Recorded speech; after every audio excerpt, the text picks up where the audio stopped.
menggempur Ukraina sejak tanggal 24 Februari tahun 2022 lalu.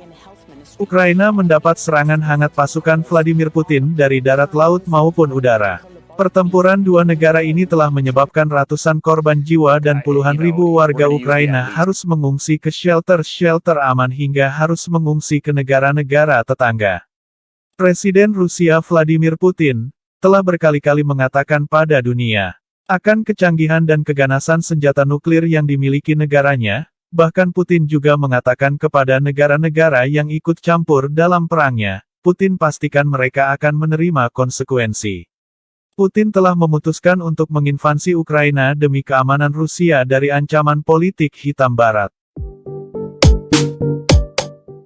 Dikutip dari berbagai sumber, Rusia telah menggunakan berbagai strategi perang dan bermacam jenis senjata disiapkan untuk melumpuhkan Ukraina, maupun negara lain yang menjadi ancaman bagi negaranya.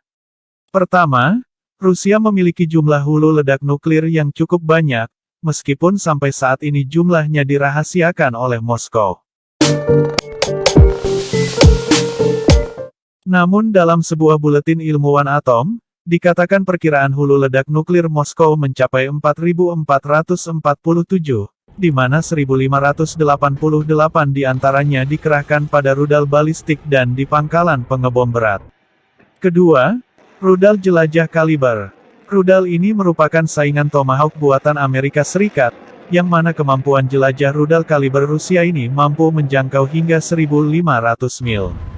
Kaliber dikembangkan Rusia sejak tahun 1990, dan pertama kalinya digunakan untuk pertempuran pada 2015. Rudal ini dapat diluncurkan dari darat, laut maupun dari bawah laut, serta saat ini sedang dikembangkan di pesawat jet Rusia. Rudal kaliber memiliki berat 2,3 ton dan panjang 30 kaki, dan mengemas hulu ledak termonuklir seberat 1.100 pon.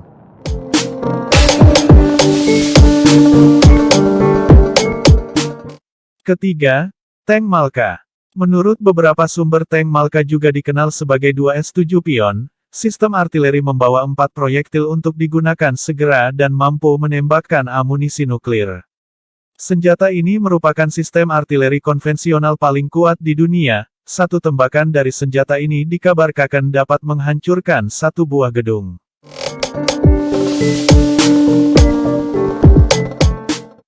4. Bom termobarik. Bom ini disebut salah satu bom buatan Rusia paling ganas. Dikabarkan siapa saja yang ada dekat ledakan bom ini, akan hancur hingga ke dalam organ manusia sekalipun. Putin dapat menggunakan senjata termobarik berkekuatan tinggi, yang dijuluki "Bapak segala bom", jika belum juga berhasil menguasai Kiev. Hal ini pernah diperingatkan langsung oleh seorang pejabat. Senjata ini merupakan senjata non-nuklir paling kuat yang pernah dikembangkan manusia. Termorik memiliki tenaga ledak tinggi dengan menggunakan atmosfer di sekitarnya sebagai bagian dari ledakannya.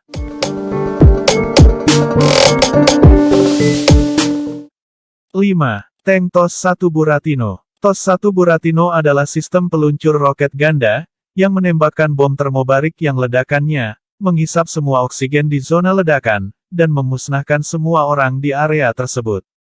Tank TOS-1 ini Buratino ini dikembangkan Rusia pada tahun 1980-an, dan roket terarah yang mempunyai jangkauan 2 mil.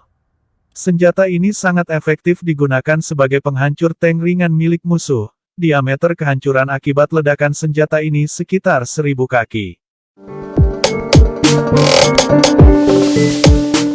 6.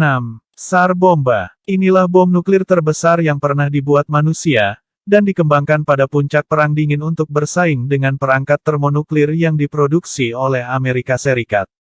Tidak diketahui apakah senjata kiamat yang satu ini digunakan oleh Moskow.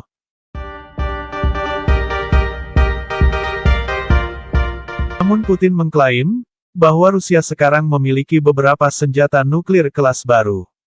Itulah selintir senjata kiamat milik Rusia yang siap digunakan Putin kapan saja dalam invasi ke Ukraina, dan juga sebagai konsekuensi bagi negara yang ikut campur tangan dalam perangnya.